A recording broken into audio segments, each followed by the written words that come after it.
A lot of what you've been told about how to heal and what works for changing your life just isn't true.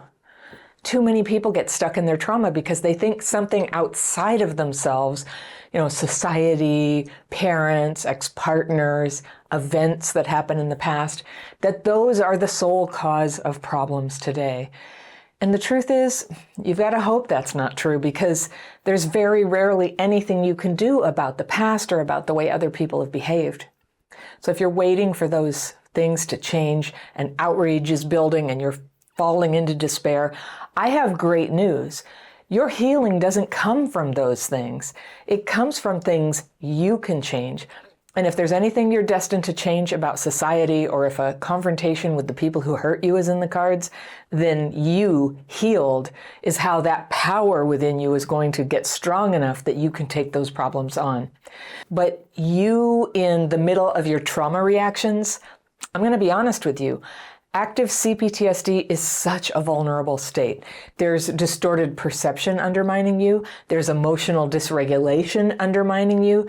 There's almost always a lack of reliable emotional support from people around you. That's part of why you have CPTSD. But it's also a symptom of CPTSD. It drives away people you can trust. So my trauma healing began with a huge paradigm shift. The old broken way that I saw the nature of the problem and the nature of the solution totally shattered in a period of a few weeks. And a series of traumatic events threw me into a deep trauma reaction. And me doing everything you're supposed to do about trauma threw me even deeper into a trauma reaction. I don't blame anyone, but I was trying to operate and navigate solutions from a set of beliefs that weren't true. And when your beliefs are true, how you know is they work. When nothing is working, it just might be pointing to, there's no nicer way to say this. It might be pointing to lies.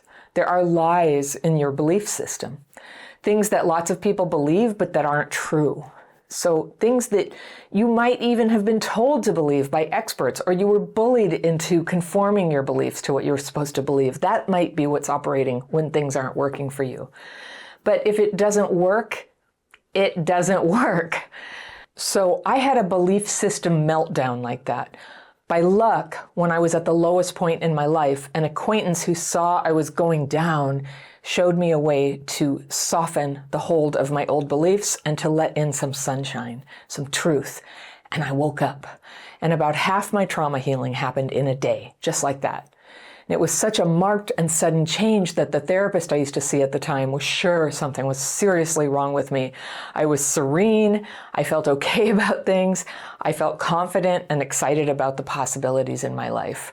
That was really out of character for me back then. And here I am almost 29 years later to say there very clearly was something right about me at last. And I broke out of the lies that governed my life, and I'll tell you what I did instead. So people say I'm tough love, but I'm telling you nothing changed in my life until I learned and accepted these 10 truths. 1, when it comes to your past trauma, no one is coming to save you from the effects. You'll have to seek that out. So don't just suffer through your life saving up your problems for weekly appointments with someone who's supposed to know what to do.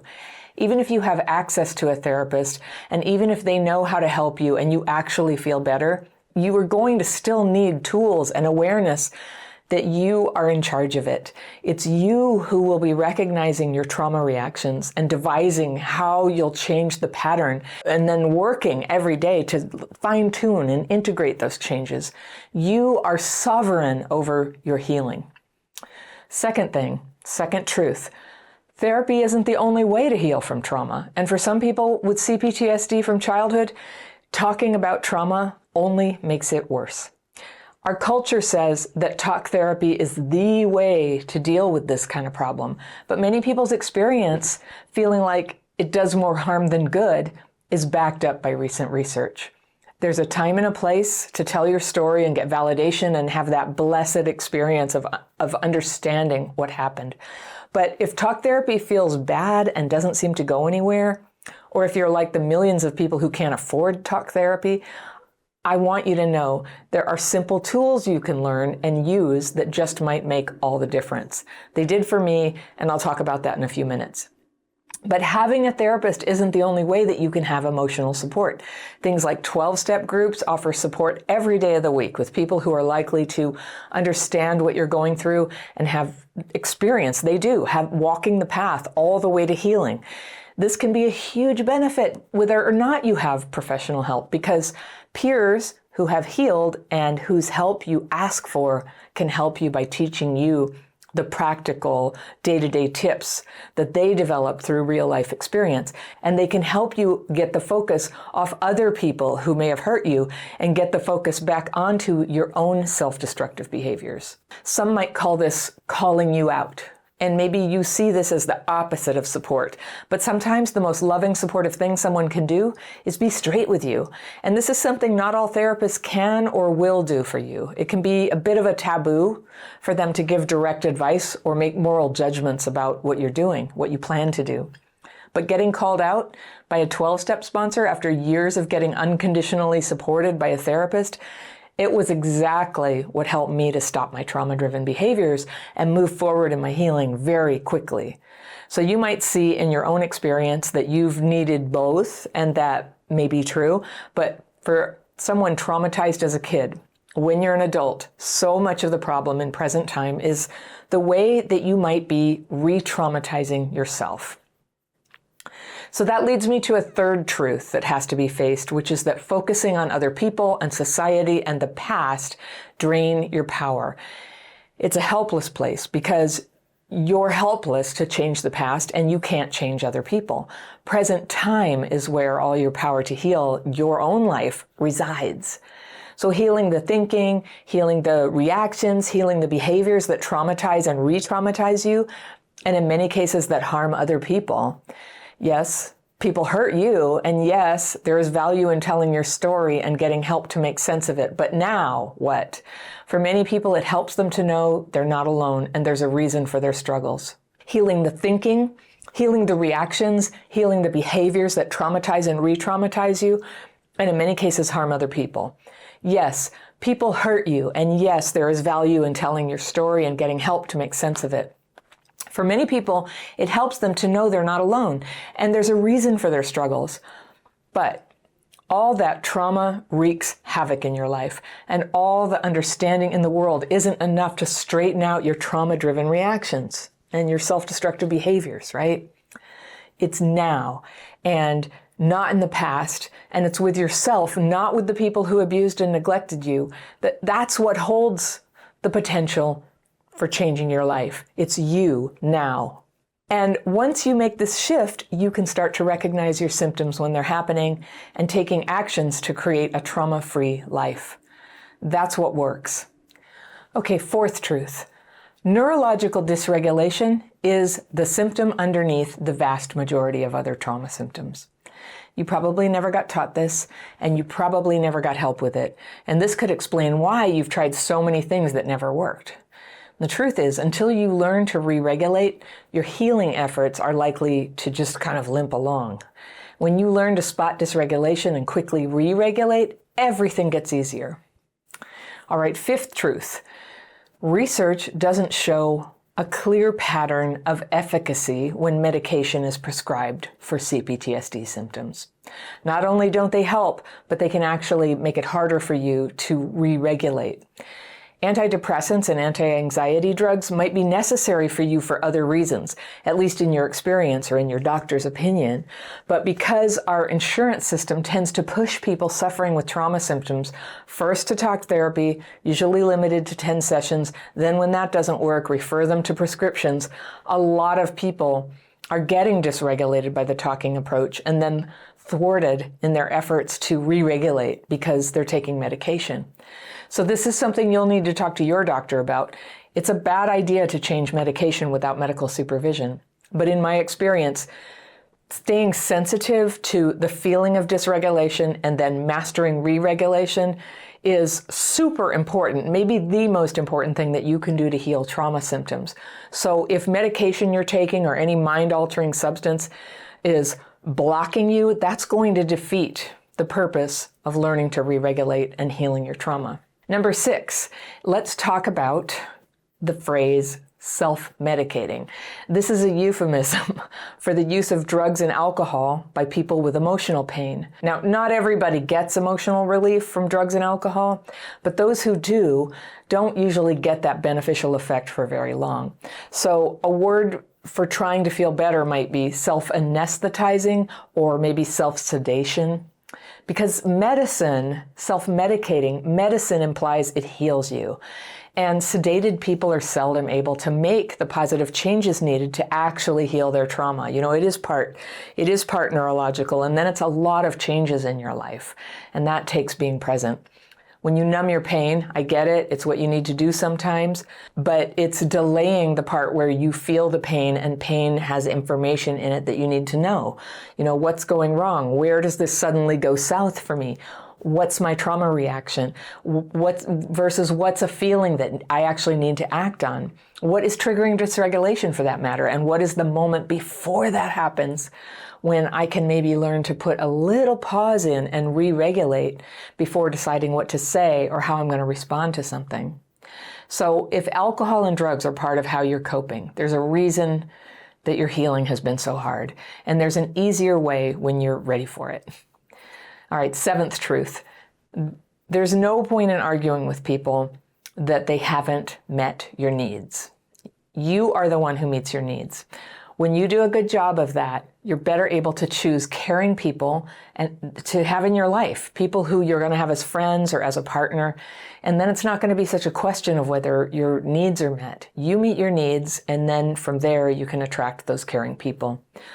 Operating on the belief that other people are supposed to do that, meet your needs, just because you've become attached to them, it's an echo from childhood when your needs were supposed to be met by someone, but they weren't. In adulthood, caring and commitment happen rarely and they build slowly. So being angry at someone you've been dating a short time for not meeting your needs, as one of our members said recently, it's like driving around wildly, expecting the other cars to keep you safe, and then being mad that you crashed. So meeting your own needs is the strongest protection that you have also against romantic obsession. That is something that rises up when your needs aren't met, and it starts with you. All right, the eighth truth. When you've ended up in bad relationships, the truth is most times the red flags were there on day one, but maybe you rushed in anyway.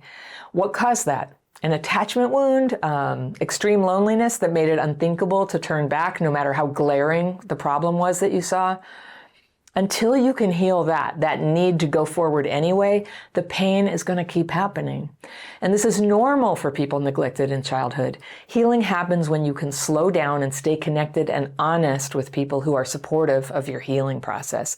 Then you can develop the awareness and the guardrails that you need to stop making the same relationship decisions that have worn you down in your life so far. All right, the ninth truth is about how you slow things down. And though a lot of people don't want to hear this, the way to do that is by avoiding casual sex. To borrow from the big book of Alcoholics Anonymous, which I read a long time ago, I'm going to change a little phrase here and say that casual sex is the dubious luxury of untraumatized people. Now, maybe it's fine for them, but for people with attachment wounds, it opens the door to trauma-driven thinking and behaviors that can ruin the relationship, and it can wreck your happiness. It can be very destabilizing. Traumatized people can have good relationships, but there's a lot of learning that you maybe didn't get from your family, and you can make space to learn a better way by going slowly. All right, number 10, as painful as it is to realize that a lot of your trauma now is from you making trauma-driven choices, facing the truth is nothing to fear. It feels good to seek the truth of your situation, to see your part in it, and no matter how small, to heal that. Facing reality, it feels good. It's empowering. It brings peace. And sometimes you'll cry, but good cleansing tears bring relief. And if you need help with this process, that's what we do at Crappy Childhood Fairy. Truth feels good, and you need to feel good. You do. You need it. Not years from now, but today. Your mind has to turn itself inside out and go into deep denial sometimes when you want something, or specifically someone, who is completely not okay for you to pursue. It's not right, it's not fair, it's not a good idea, they're not actually available. But doing this is common in some of us who were traumatized as kids. And so instead of going, nope, nope, what I'm about to do is immoral and it will screw up my life and everyone else's life, and I will stop. Well, instead of that, your traumatized mind starts looking for signs that it's actually the right thing to do. And in fact, it's better for everyone, you might be telling yourself. Now, I'm talking about affairs, of course, and the thinking and the denial and the cognitive dissonance necessary to keep hanging on to the idea of someone, no matter what it costs, no matter what kind of mental gymnastics you need to do to believe that the horrible drama that you have just been part of creating is just happening to you. And this is the most disempowered place your mind can go. And I want to tell you how to not go into denial, how to stay in reality instead, because your happiness and your healing depend on it. My letter today is from a woman I'll call Renee, and she writes, "Hi, Anna. I'm a single mom from Europe. I just turned 40. A little over 2 years ago, I started to work for a very small company run by my boss and his wife. Now, I've got a pencil. I'm going to circle some things that I want to come back to in this letter. It's a little longer than usual, which I usually will cut parts out, but I kind of needed to tell you this whole story. You're going to be surprised. It's an astonishing situation. All right. So Renee says, the boss and his wife, their son Ben was also working there. I was only working there for a couple of days when Ben started to send me messages, she says. We started to text a lot. We got along well, and we found out that we had a lot of common interests: gardening, living simply and sustainably, just the lifestyle we were both chasing. There was a weird pull from the very beginning, the way he looked at me, the way we texted, but he was married. And so I was simply confused, I'm circling that, by what the hell was going on. Today, this whole scenario would be a huge red flag, but back then I just didn't know. The whole texting thing got more and more intense, and over time, I kind of went crazy, as in, there must be something going on. He never talked about his wife, except once when he opened up about him not being happy in his marriage. He even once asked me for a date during lunch. We went for a walk. There was this very intense moment, but he never did anything. He barely even talked to me, like a different person than the one I was texting with. At some point, when I couldn't handle it anymore, I told him that I was attracted to him. Looking back, I don't even know if this was true or if I just needed some sort of resolution of this whole time-consuming emotional relationship. This had really affected my life. Nowadays, I would just say, or in this case, probably text, exactly that. But back then, I feel I was so different, like a toddler version of myself. So we were sitting at a campfire when I told him, campfire? I was attracted to him. He didn't say anything at first. He was just staring at the fire. We went back to the car and said goodbye, and he kissed me, and I immediately had this feeling of, oh, no, no, no. Boy, just thinking about this gets my heart rate up, but not in a good way, but it's because of everything that has happened since. I even told him that I loved him on the very next day when we met again at the same place. Ooh, I'm not even sure I really felt that. Now imagine a complete relationship just in WhatsApp, texting basically. He wrote that he and his wife agreed on an open relationship when they married, but that he had never made use of it before. He told me that he loved me via text, and worst of all, he went on a family trip with his wife while being hundreds of kilometers away and sent me a very, very long text about that they had been trying for so long, and now finally his wife was pregnant, and that he would understand if I wanted to get out. I cried for a very, very, very long time. Today, apart from the fact that I wouldn't get myself into such a messy situation again, I'm going to hold you to that. I would get out without a blink. But back then I didn't. There were so many synchronicities, so many signs. I had never experienced anything like this before. There was a very intense connection, disregarding the fact that I wasn't even sure all the time if this is what I really, really wanted.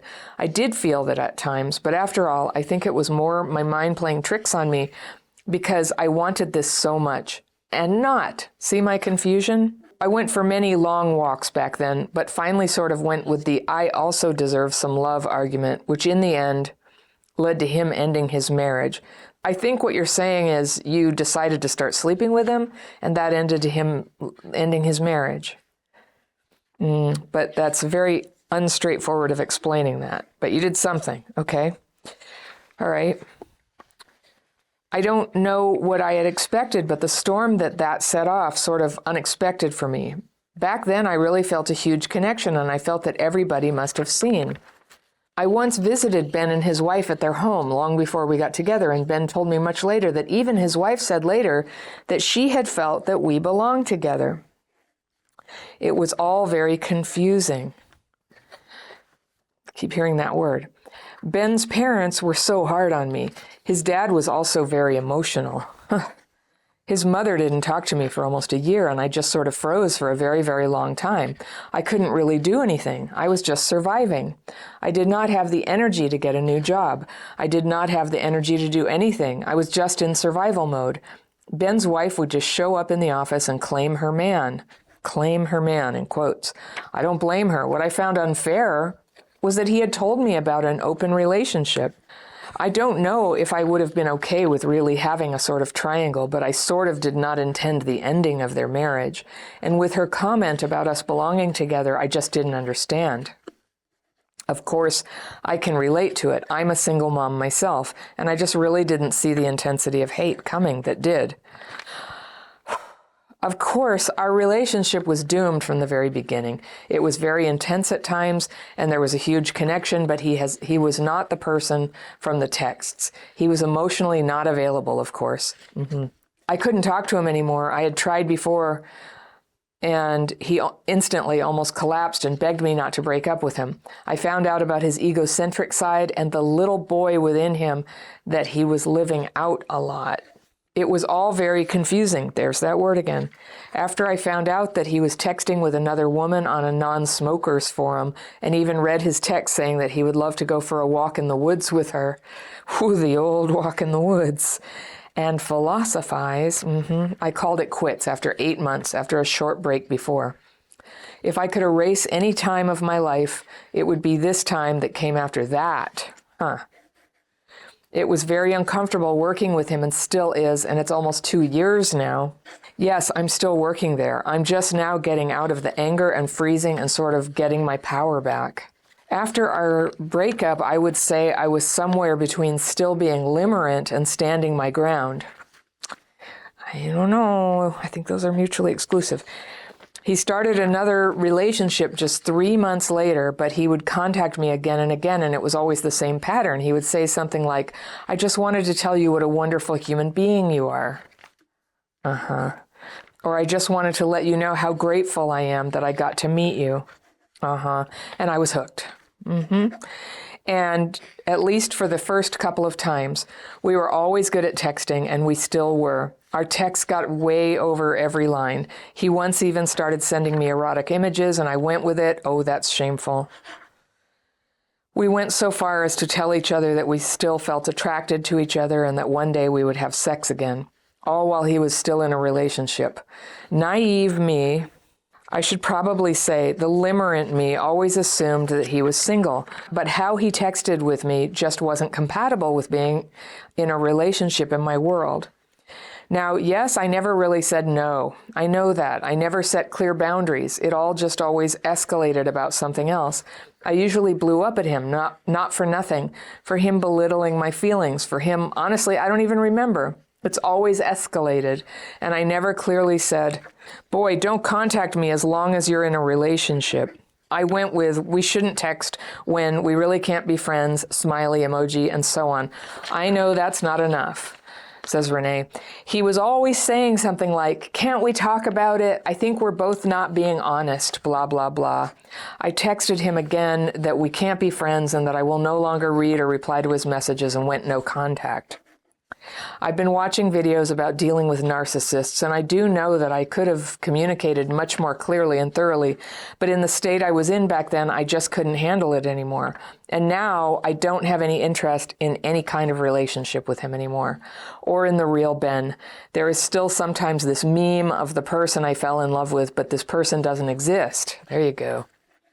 And I see many things very differently now than I did back then. In the beginning, I was completely on this route of covert narcissism and having to protect myself.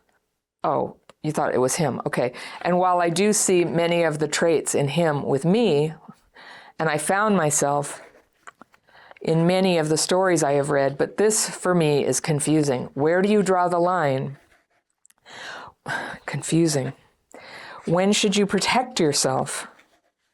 Your emotions and your sanity by going no contact, and when not. I'm just remembering there was a little bit I cut out of this letter at the beginning that was actually relevant, where she thought that the issue here was that I said giving someone the silent treatment within a relationship was emotional abuse. But this is not a relationship. Not talking to somebody is a totally different thing, just FYI. Okay. I often think about apologizing to him and setting things straight with him because it is still uncomfortable at work. But I'm so afraid of starting this weird pattern again.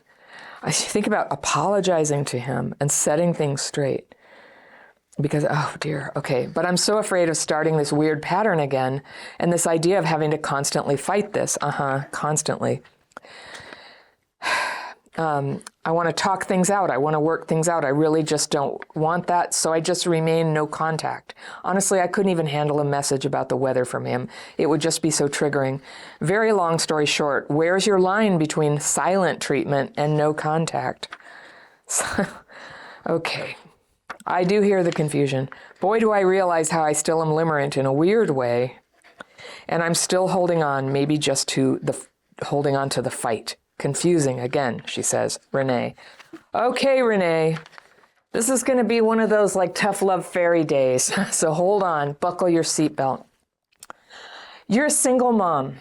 And I was a single mom for 9 years, and I just want to tell you and everybody who's a single mom that it is a grave matter when your life gets carried away in a crazy relationship or an obsession of any kind.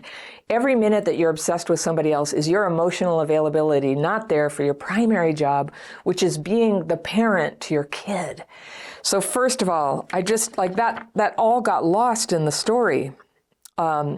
And with that, I will just say, I recognize that as a single mom, you have to work. And also that as a single mom, you have a lot of emotional needs that nobody's meeting. And this is where limerence can kick in. I mean, limerence can kick into people who are in relationships that are presumably good and full and all that. But your emotional needs aren't met. And that leaves you vulnerable to this sort of thing. Now, I'm going to be hard on you. I think this is an extremely toxic situation. And this guy sounds terrible and a nut job and totally manipulative and a sex addict. And I'm just going to put that out there right now. But he didn't write to me about what he should do. I don't have any expectation he's ever going to change. You wrote to me, I'm going to call you out, Renee, to say, what the hell are you doing in this job? I cannot understand here why you are still in a job for years where there's this much insanity, okay? So let's unpack some of the stuff you said. All right. So they have a son working there. Right away he started texting you. So probably you thought of this, but why do I have a feeling you are one of many who came before you for him to have his very typical sex addict it's called intriguing with somebody.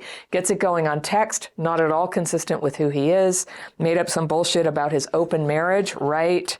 Oh, is he the first guy who's ever done that? No. And women do it too. I'm not picking on guys here. But first of all, I never think that some sort of love triangle is a good idea for somebody with attachment wounds that you clearly do. You didn't tell me about your childhood, but there it is. It's all over this letter, your attachment wounds.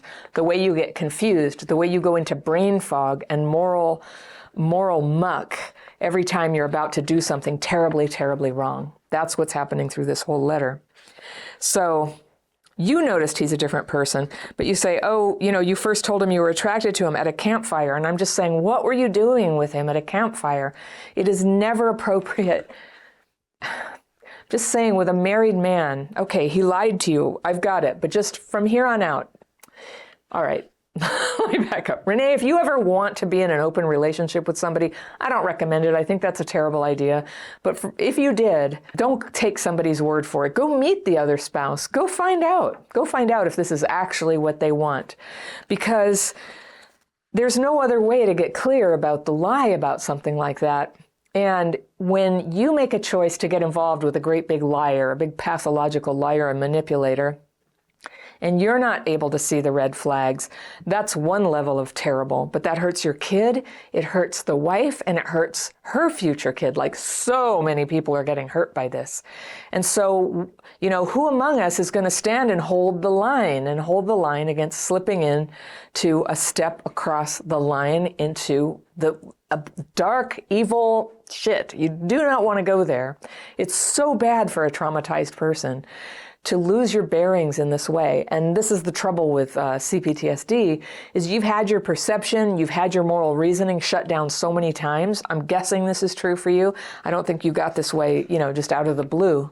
It's always wrong. It's just always wrong. And what I find particularly troubling is it's a family business and you're around his parents who very naturally were devastated by what happened here, that a grandchild was on the way and the marriage got busted up over somebody who worked there.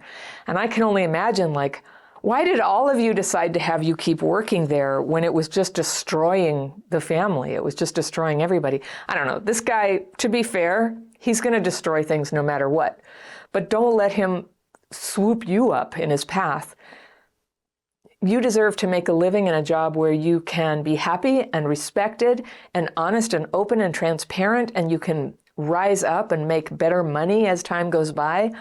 All of those things are totally important to a single mom. The other thing is it ties up your emotional energy. You're not going to meet anybody new to go out with when all your emotional availability is just going out like a terrible HVAC machine, just into just nothing, just wasted on somebody who truly is not going to love you back, right? Oh my goodness.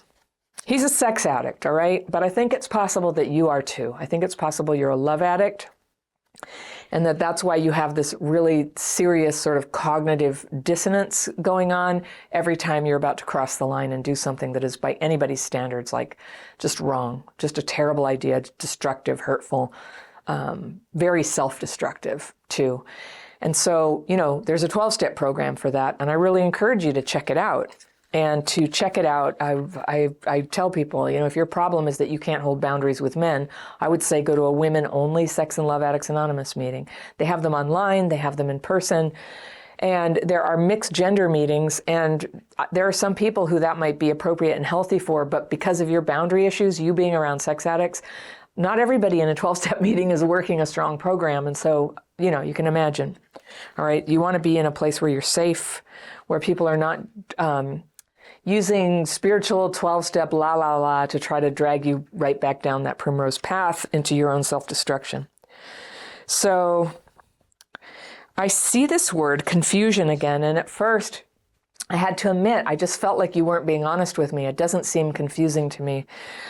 He seems like a very, like a really strong, the red flags are so great. But then again, I had to say, well, did I always see red flags? And I didn't. I remember being confused as well. So I'm going to assume that you really can't see it. But I want to really exhort you to do whatever healing and program of recovery therapy. You can come into my program, my dating program. There are a lot of things you can do, but I really encourage you to make it your number one priority right after caring for your child. The most terrible thing that you can do to your child is to bring sick relationships into the family. God forbid you end up, married to or living with one of these guys who creates all this drama. It's so bad for the kid. And so, we, the people of your life, the people of the world, we reach out to you. It's like, come on up, girl, come up. Come out of that little pit of badness and trouble and come up where you're safe and free. And I know what's so terrifying about that is that it feels like if you were to give up this horrible, toxic, poison, yucky, fake version of love, that there would be no love at all. But it's the opposite is true, Renee. The opposite is true. No love can reach you because you're just wrapped up in this great big drama, this family drama. Also, you're forced to be stuck in this place where the family, quite rightfully, is upset. They're upset. This is so disruptive. And I'm just guessing you're in a country where there's some kind of law or something where they can't fire you or something. And, you know, I'm assuming you did a great job the whole time, but just nonetheless, for the sake of everybody's mental health, Renee, for the sake of your future, please remove yourself from this toxic soup. You can do it. People change jobs all the time. And you can too. You can go have a neutral job where there's no trouble at all and you're just a self-respecting person and nobody knows this about your past. And privately, you're clearing up the trouble of your past.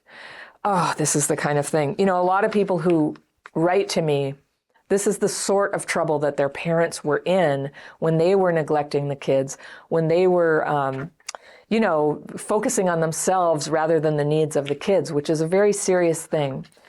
So, okay, I'm just calling out another sort of thing. You say, I sort of didn't intend to end the marriage.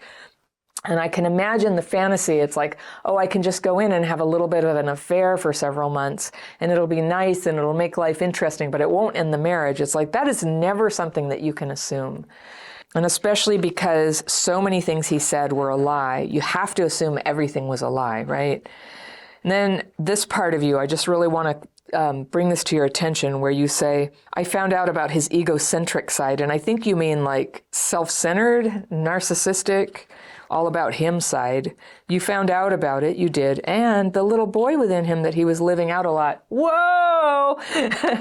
There's no little boy there. It's just a mean guy. There's no little boy there. I don't know. You know me. I realize that a lot of people have this concept of an inner child. And if anybody has them, everybody has them. But I just don't relate to that concept. I think of myself as one person. I suffer my blows. I am accountable to change my life. Nobody else is coming to save me. And I just I don't imagine myself as having parts. I'm not dissing people who do. But when you start getting into talking about somebody else's little boy inside them, that is a rationalization for tolerating abuse. It just has a bad smell to it for me. Okay. And then you say it was confusing. I just think the confusion there is like, he's this terrible jerk who used me and lied to me. But there's this nice little boy in him and I'm confused. It's like, you're not confused. You're in cognitive dissonance. It's called denial. Denial is a terrible, terrible liability when you have trouble holding boundaries and when you tend to get involved with, you know, really destructive people. This guy doesn't care about you at all. Gosh. And then I couldn't help but laugh that you end up like kind of in a relationship with him briefly. And then what's he doing? He's texting with yet somebody else at a non-smokers forum and offering to go for a walk in the woods. The old walk in the woods, maybe the campfire. I don't know. I'm laughing. I know you're still in pain about this, but I want you to get lighthearted and just realize you got taken for a walk in the woods, girl. Blah. This guy. So you say, if I could erase any time of my life, it would be what came after that. So I would just sort of say, well, could I vote for the time of your life where you made the decision to get involved with him at all? I would say, if we can reset the clock in our imaginations, let's go back to that moment, right? Let's just go back and undo. So then what came after that was this kind of like weird, couldn't leave him, couldn't let him go, texting. So I want to teach you a super ninja trick for when you really want to have a boundary with somebody and you don't want to be in sick texts.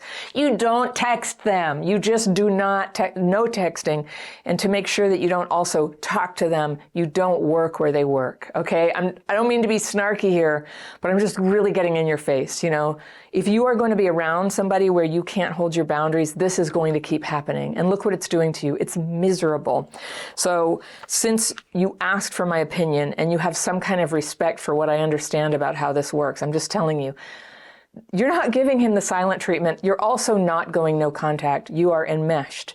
You are enmeshed and entangled with him and in a lot of pain. And how, like, silent treatment is when I talk about that, I'm talking about when two people are actually in a relationship and they've had an argument and one of them is unhappy about something, and rather than work it out, they give the silent treatment for a day or 3 days or something.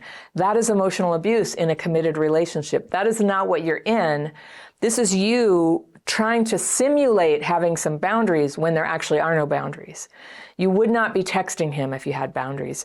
So everything that you say he's saying is like you're a wonderful person. He's just sitting there with his like emotional fishing line. Can I get you with this compliment? Can I get you with this little I pity you thing? Can I get you with this? And then you said, I'm hooked. Like a fish, right? You responded to that, and you say you're naive. You're not naive. I think you're frozen. I think you're going into a trauma-induced brain fog about this. Like, why is this happening? I guess I just didn't realize, but this has gone on for years, and it's really only ever gone one way. So I'm just trying to help you, like with the cold bucket of water on your face. It's like, Renee, this is all. This guy's trouble for you, and you are trouble for him. That's the other thing I want you to take responsibility for. He's got a kid, he's got an addiction, I think, and he's got a lot of trouble. Please don't be part of his trouble. Every person who adds to his trouble is sort of like piling on to something that's going to push him to I don't know what. You got to get out of there. The right thing to do is to get out of there and stop all contact. And I know you can do it. You'll be fine, and he will be fine. It will make no difference to him. He's doing addictive behavior where he's just getting a little dopamine from getting a reaction from you. He'll find another way, all right? He seems very good at it. And so then his thing, like, we're both not being honest. That's fishing, blah, yeah. So then you texted and said, we can't be friends, and put the smiley face, and you're sort of laughing at yourself because you're trying to be nice. But that's because you have to see him all the time. Yeah, when you don't ever see him again, this will just like all the drama in your heart, it'll just go, and then every once in a while there'll be a little memory or something reminds you, and you go, ooh, a little blip, and then it goes back down. See, in my healing community here at Crappy Childhood Fairy, everybody's doing the daily practice. So like old memories come up, old feelings, stuff that we know we don't want. It comes up, and we always have the daily practice twice a day to get the fearful and resentful thoughts out and downstream, not in here, gone.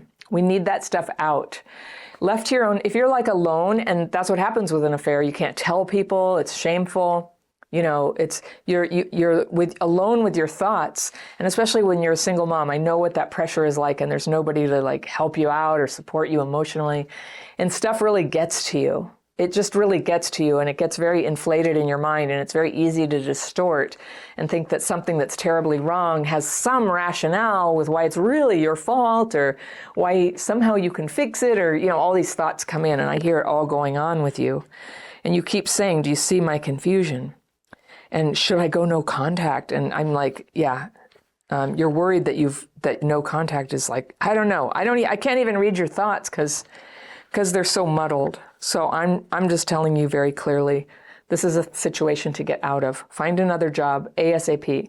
If it has to be an interim job for you to get out there quickly, take the interim job. And you said, what's the difference between silent treatment and no contact? It's not relevant here. You're in a toxic soup, and you're part of it right now, and it would help everybody involved if you would be gone, but most of all, it will help you and your child. You could call this limerence, sure, and you're holding on to the fight.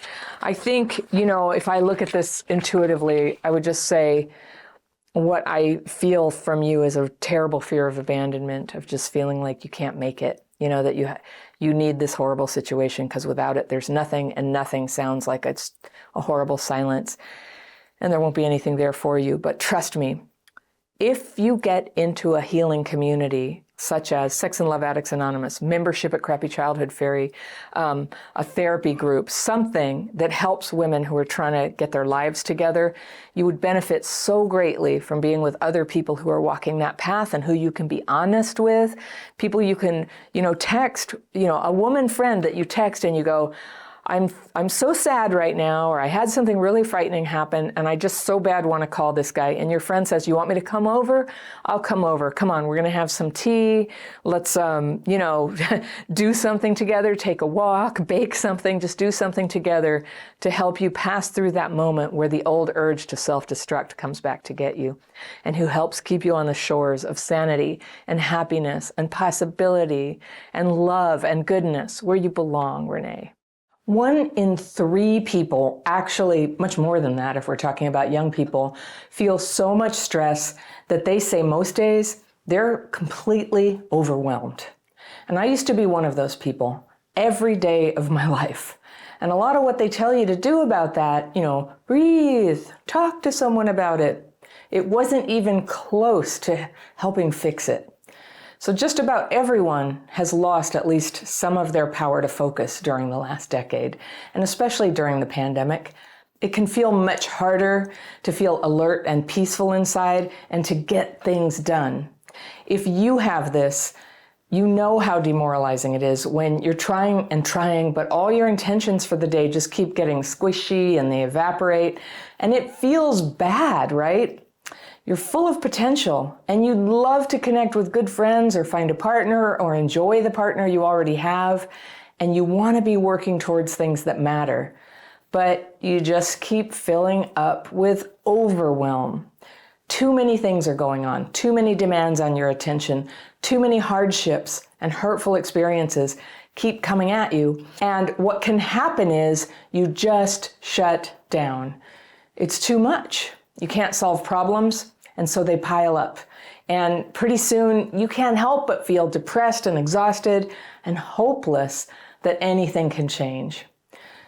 Don't worry though, that is the overwhelm talking. And I know a lot of you are dealing with some very hard things right now, and you're trying your best to soldier on, shake it off like other people do. But this is what's important to know. When you get stressed, it triggers something that other people don't have. We have a stress response that's this big. A lot of people whose blogs you're reading and podcasts you're hearing, their stress response is like this.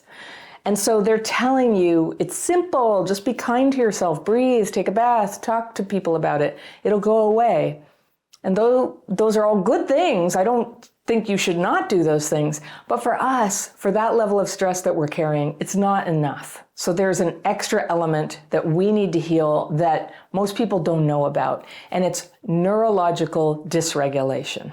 And that's when your nervous system, which governs everything in your body and shapes your thoughts and your feelings, it can't quite keep up with all this input of stimuli.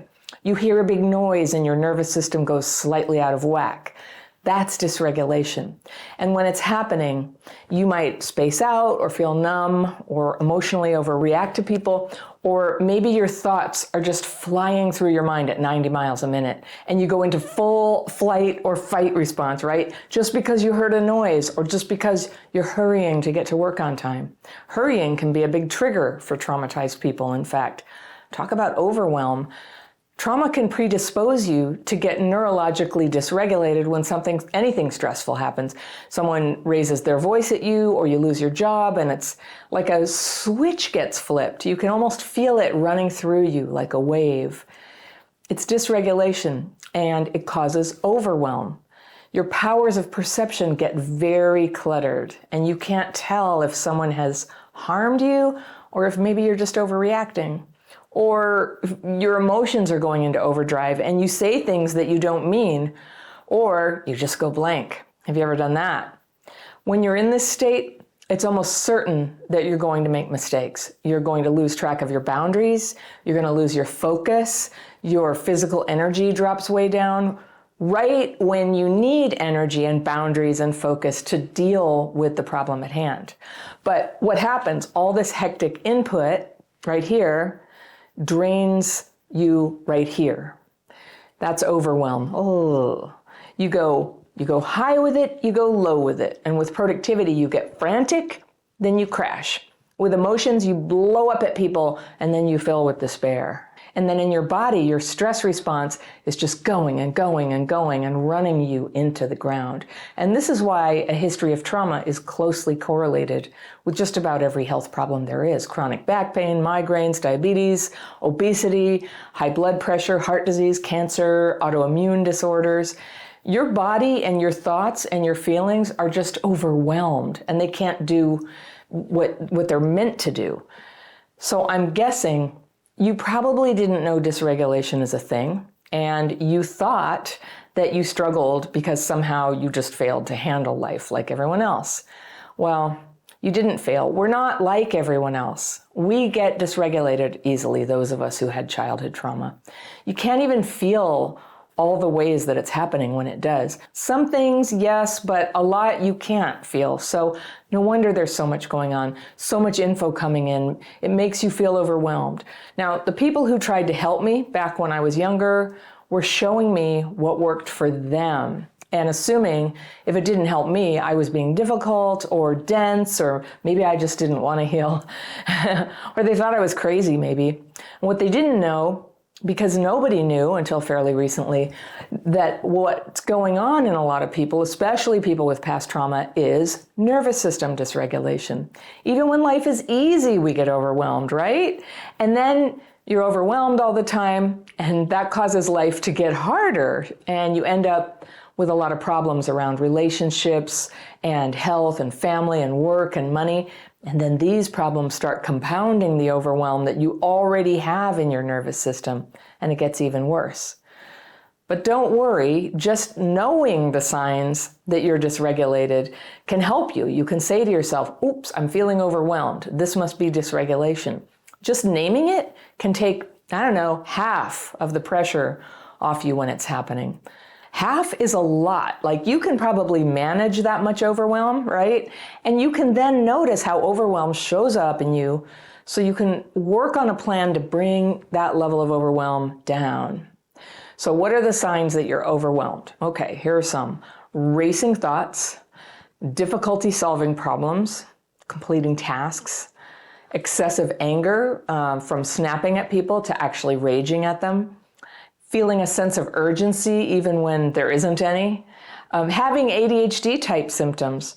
You can't focus, you can't complete tasks, always putting out fires with a loss of ability to see the big picture. You're just running from emergency to emergency to emergency. And that leads to another sign that you're overwhelmed, which is you're chronically amped up. You're feeling the adrenaline. You're maybe even getting addicted to it. Alternatively, you can't get off the couch, right? You're just down and depressed and unmotivated. Procrastinating and avoidance are signs of overwhelm. Feeling chronically exhausted. The feeling of being defeated and hopeless, that's often part of it. Digestive distress, like both ends not going well. Headaches, chronic pain with little known origin. Getting sick easily. Attempting to escape, just like going into fantasy or running away without telling anybody where you're going, not ghosting people, that's escaping through, or you could be also escaping through unhealthy self-soothing behaviors, eating, drugs, drinking, that kind of thing. Surrendering boundaries easily, that's a really dangerous one. There's high consequences to that one. Withdrawing from social interactions, having dark thoughts and pessimism, losing your interest in things you used to enjoy, and a growing sense of shame about your overwhelmed behavior. Now, before I understood overwhelm and dysregulation and CPTSD, I was carrying a lot of shame because I couldn't understand why I was always so frantic and always seemed to have so much drama in my life. And I get it now. And I totally forgive myself, because the fact is I was carrying a lot of trauma from abuse and neglect in my childhood, and then from living my life in a dysregulated way for a lot of years. I didn't know. And the information I got from my doctor and therapist was off base. And if I hadn't figured out on my own how to heal dysregulation, I might not even be here right now.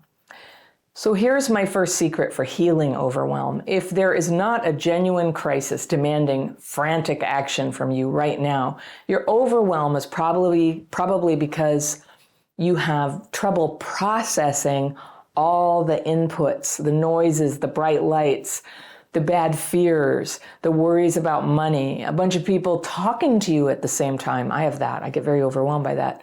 These are what I call inputs, and they can add up so that they are just too much for your easily overstimulated nervous system.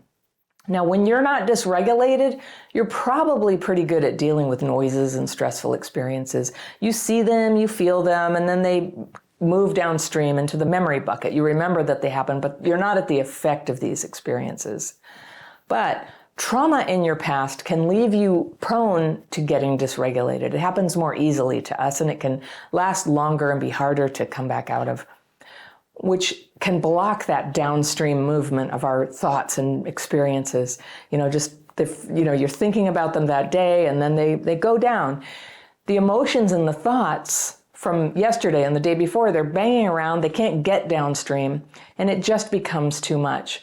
And this produces a feeling of overwhelm. Now again, not all overwhelm is because you're dysregulated. Life gets genuinely overwhelming sometimes. We lose our job, there's a natural disaster, a relationship ends, we find out we're seriously ill. But think about it, even in those situations, you're going to need to seek help and deal with your other responsibilities and take care of yourself and put one foot in front of the other.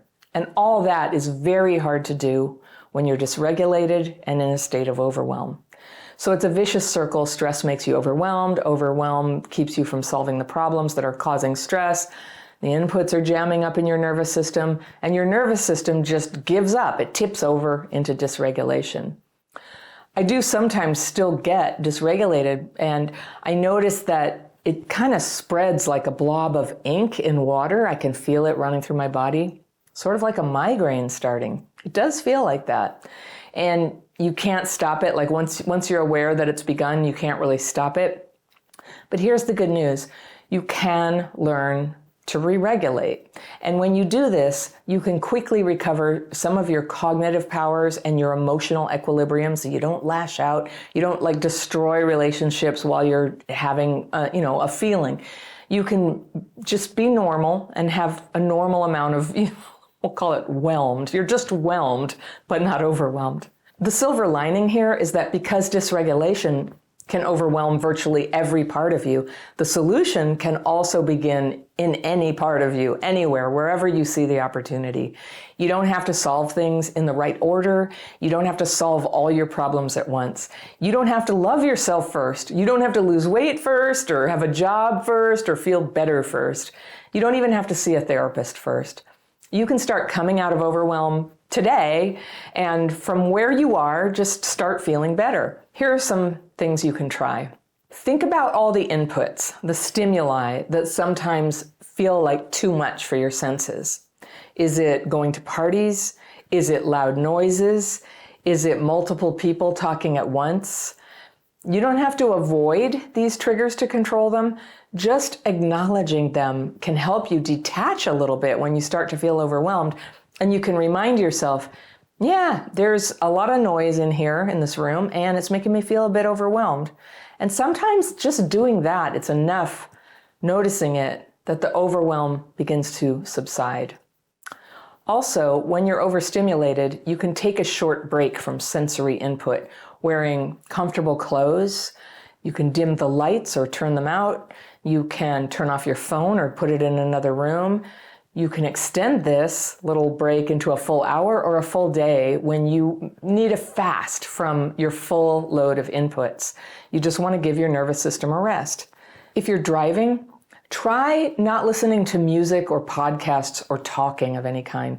Just focus on driving and see if that doesn't help you stay calmer inside. When you're walking, try not using headphones or AirPods to stay stimulated.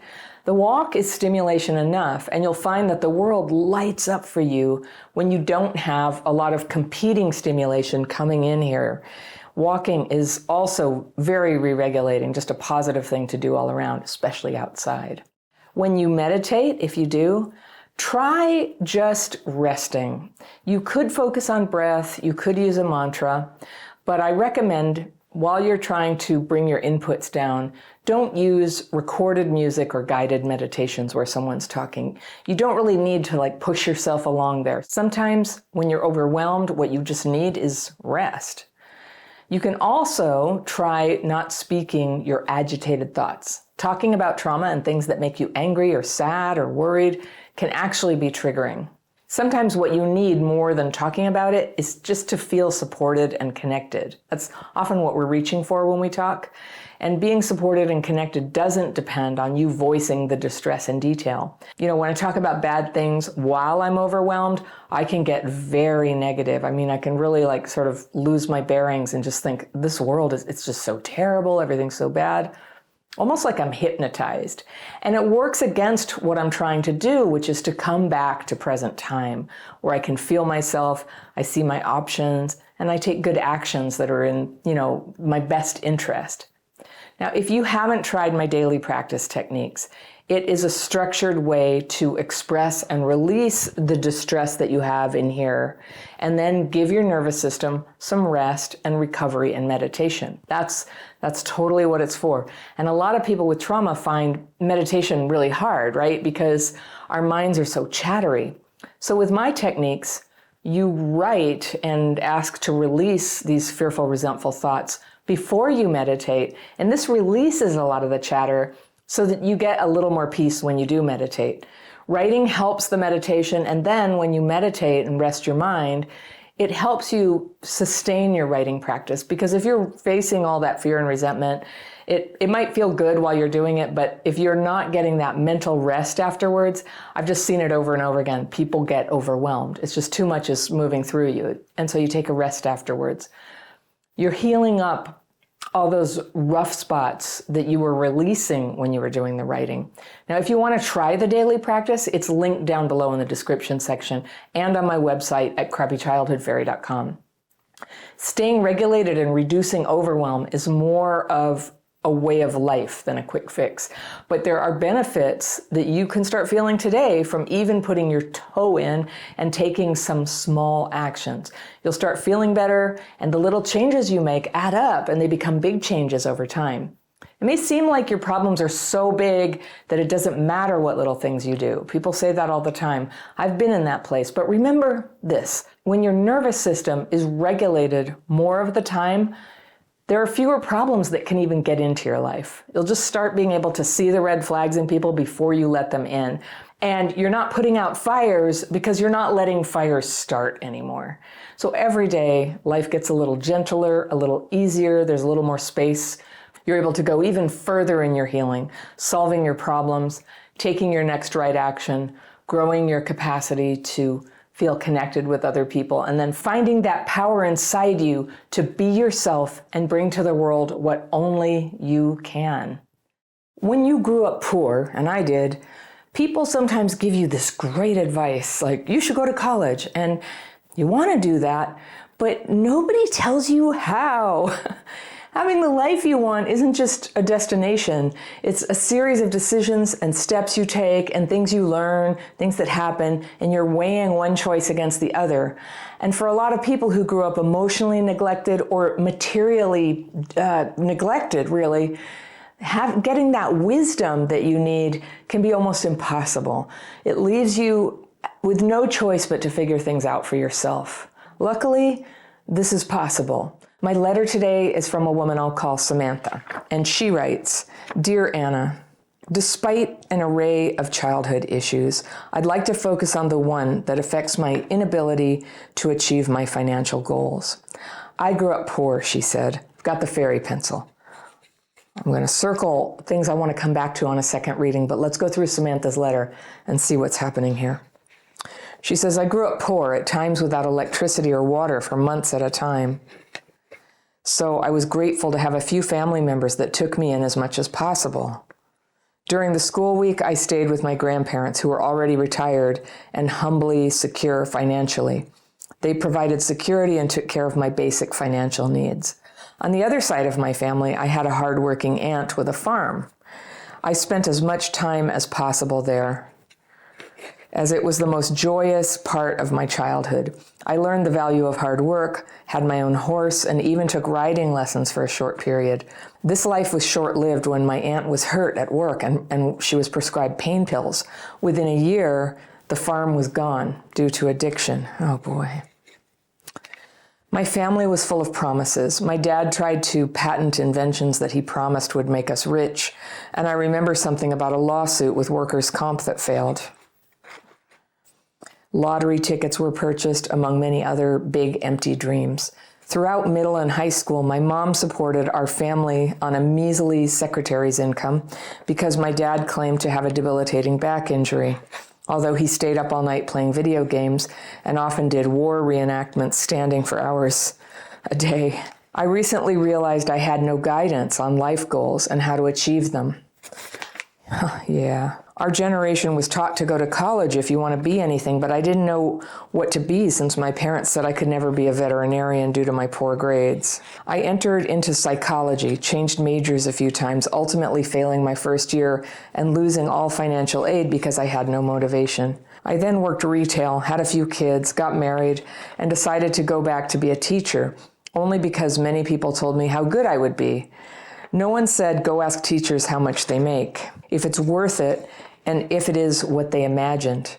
I worked my tail off in college getting president's permission to take more courses than allowed each semester to finish early, and I raised my GPA from a 0.7 to a 3.6. Amazing. When I graduated, my husband was supposed to go to college. Then our lives would be in order. Well, he changed his mind and rarely made more than my teaching salary himself. We divorced after 9 years, partly due to how content he was with being stagnant. Because we agreed on 50-50 custody, I didn't ask for child support. I started bartending along with teaching to pay the bills, but was never making enough to save or stay caught up. I tried real estate, it was too expensive to keep up with, and I couldn't gain enough security to quit teaching. In my 10 years of teaching, I tried 5 different grades at 3 different schools. It was all the same. I loved teaching the kids, but the politics were not for me. I guess you mean internal politics. It did not pay the bills or the loans I still owe, and I had to get out. In my last few years of teaching, I had another child and married her dad. A few years ago, we bought a house with a backyard where I happily got chickens and began gardening. We then had the opportunity to start a low-risk business. That was my all-in, just go for it move. I quit teaching, and before we made profit, our business failed. We lost what little savings we had and are still paying for it. My husband now has a new career which he loves and will advance at a gradual pace. I've not gone back to teaching, but it's been a big sacrifice. I'm a mail carrier, and the first 2 years of this career required a 60-hour work week, 80 hours during peak seasons, which drastically limits time with family and almost cancels all free time, working out, gardening, chickens, art. I'm about a year away from becoming a regular employee and can opt in for the overtime or take a pay cut for a 40-hour work week. Being away from home so much is not worth the overtime. My husband understands my farm goals, and with his help, I now understand the reality that we are still up to 10 years away from getting there. I'm almost 40, and I'm aware my functional years on a farm may be short-lived, which I would still be grateful for, but I cannot help but to believe that some opportunity may still save me. Publishers Clearinghouse, the occasional lottery ticket, or even some freak natural disaster in which no one gets hurt. How can I know these things will not happen, yet still believe they might? Is this hope or insanity? How did I get this far visualizing a life that I had no direction for? How did I move from one beginning to another? I've always been resilient, but has this become a way of life? How have I always seen myself where I want to be, but have never seen the path? Signed from Samantha. Samantha, I read your letter and I thought about it, and it's just haunted me, and it really touches me. I really appreciate your life journey, and I want to talk about this. Okay. I think it's very common. It's very common. You're so not alone with this. So you had childhood issues. You want to focus on this inability to achieve your financial goals. And I heard there was even more to it. Really what you want is you want to do the kind of work you love. And not being able to achieve your financial goals is so much more common than you may realize. I'm guessing you know a lot of people who have been in this situation. And it hits particularly hard when people didn't have parents who knew how to handle this at all. When I hear the way that you grew up with the addiction, your aunt losing the farm, your dad having the back injury and staying up all night playing video games and war reenactments like a child, basically. I mean, it really does sound like a teenager. Your mom having a meager salary. I heard this thing that the motivational coach Brian Tracy calls the E factor, and it's expedience, where It's sort of like the get-rich-quick mentality. And we all have a little of it. And if we don't watch out, and especially if we're not parented this way, we can think about like, what's the fastest way that I can get my needs met right now? What's the easiest way that I can get money?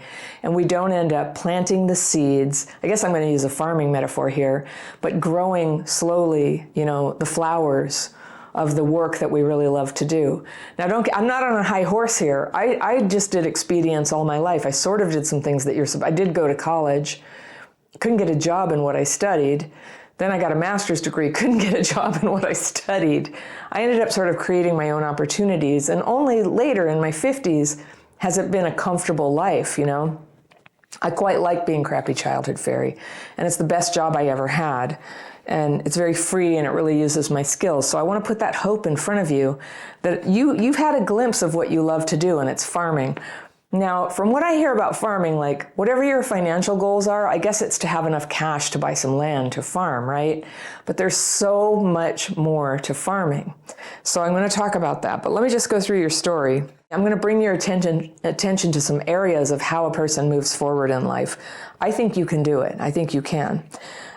Your family was full of promises. Your dad tried to patent inventions, promised they would make you rich, something about lawsuits with workers' comp, lottery tickets, big empty dreams. Yeah, this is the thing. There's like mental health diagnosis about what this is. It's sort of a grandiosity and a being completely out of touch with reality, like a big gap between what a person is doing with their time and where they envision it's going, and then always promising people it's going to be so great. And any child can't help but believe a parent, right? So I don't blame you, but you got programmed that this was the way. Well, it's not the way. Every now and then somebody gets lucky or invents something really useful, which is more than luck. But if you're not like in the business of inventing, it's really unlikely. So I think you know that intellectually, but they didn't teach you just the day-to-day, seed planting, watering, sunshine process of developing skills that help you both make a living and do something more in line with who you really are. I am so not surprised to hear that you had to live on your mom's salary, it was meager, and that your dad, the back injury, that's really common. The back injury, it also brings pills into people's lives.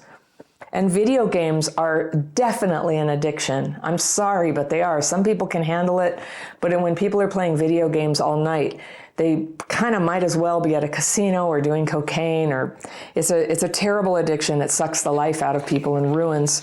Seems to hit men harder than women even. Then you realized that you didn't have guidance on life goals. No, you didn't. I understand, yeah.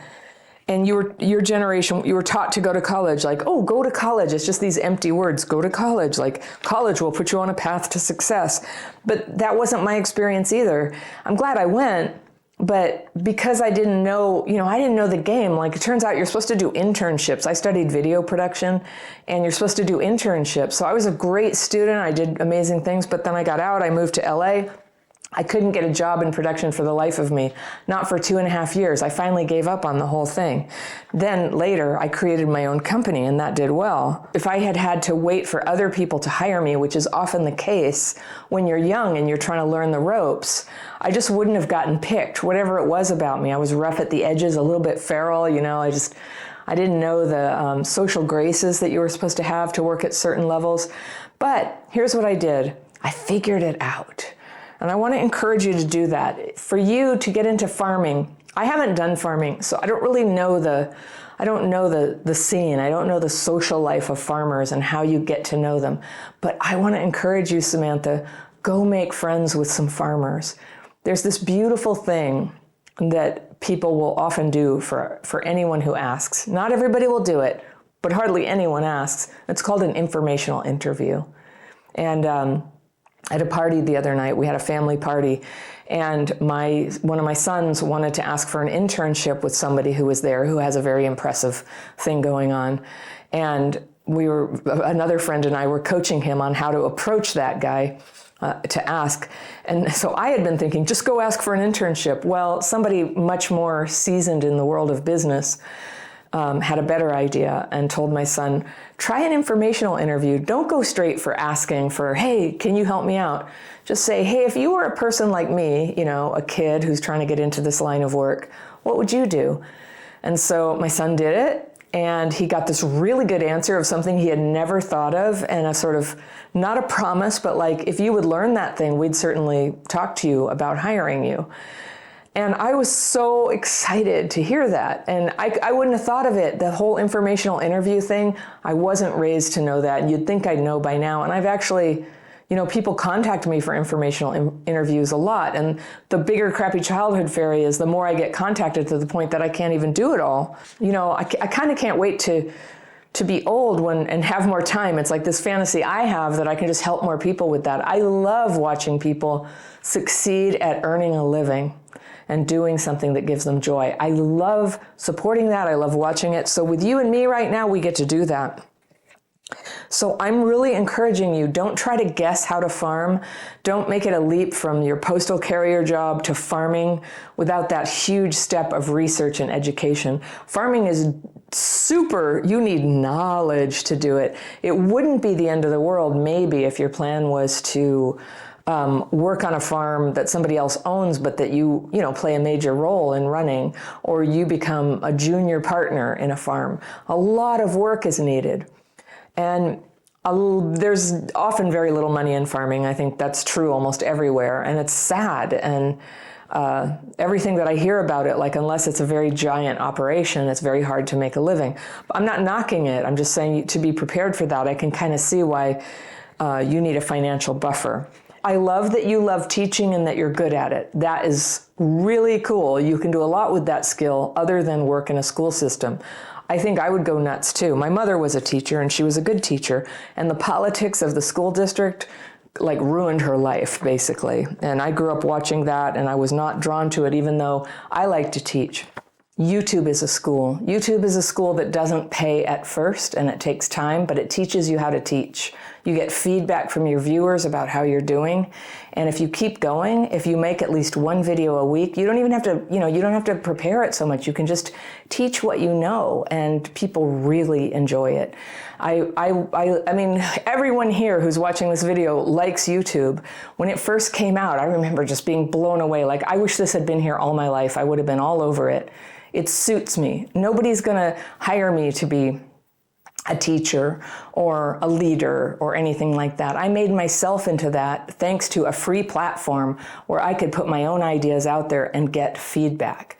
And I remember, Samantha, having jobs and kind of not really getting anywhere on them, and feeling like there was some sort of limit to how much they were gonna advance me, and not knowing why, and directly asking why, and still not knowing why, and all of that. I love working for myself. Now, some people, it's totally, their gifts flourish when they're working in a team. And I do have a team, but I flourish without a boss limiting what I can think about and what I can make into a priority. All my life, people told me, oh, you're getting too creative, you're thinking too much. No, we're not going to go there.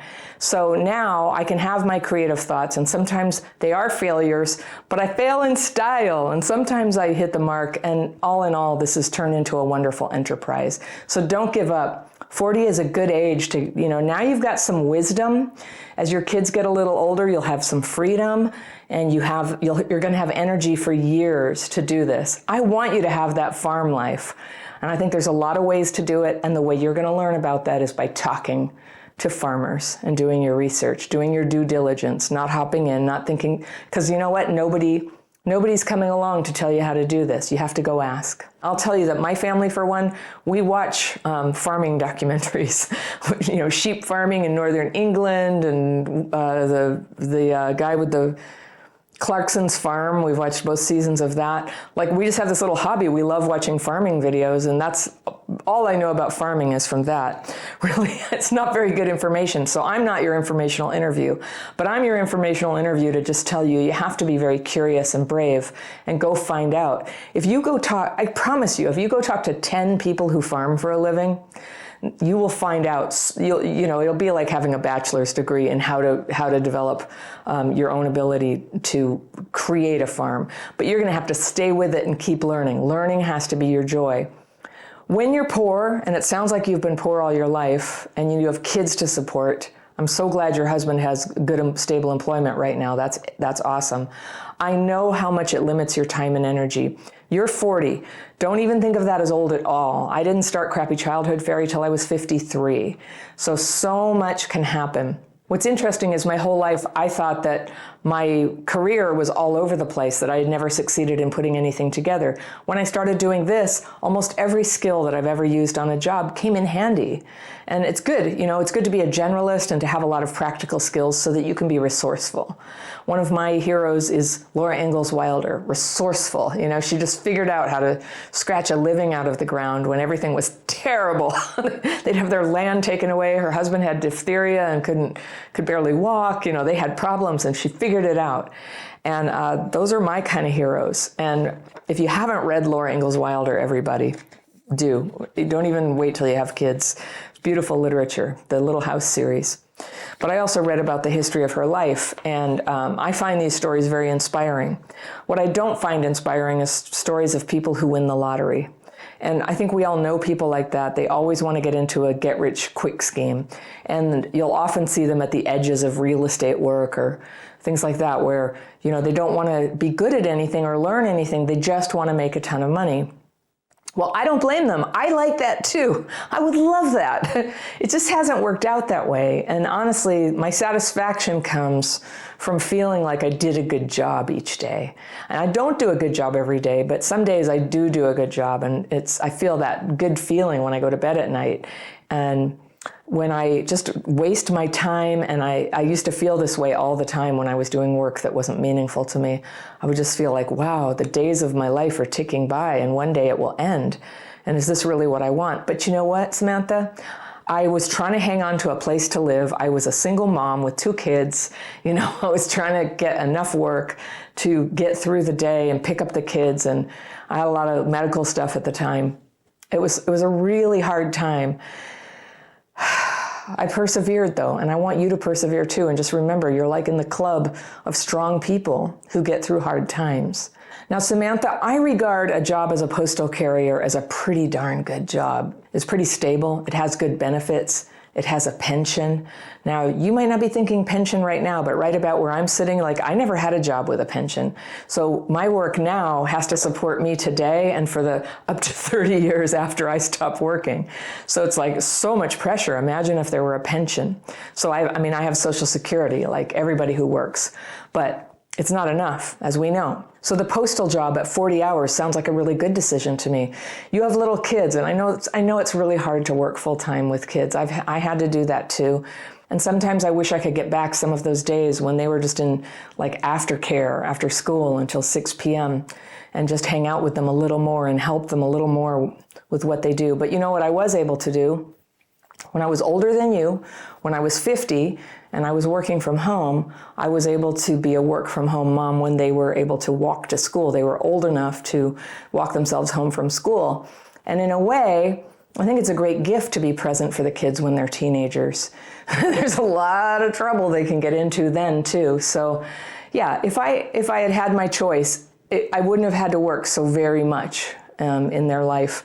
But I'm so grateful to have been able to make a living and to have given them a decent life materially and to model for them what a person looks like when they're, balancing their need for money and their need to express who they really are and be creative and have friends and eventually I remarried and I would say we have a very good life. So you show the kids how a person does that. Your kids are probably going to have to work too, like almost everybody does. It's very rare that people don't have to.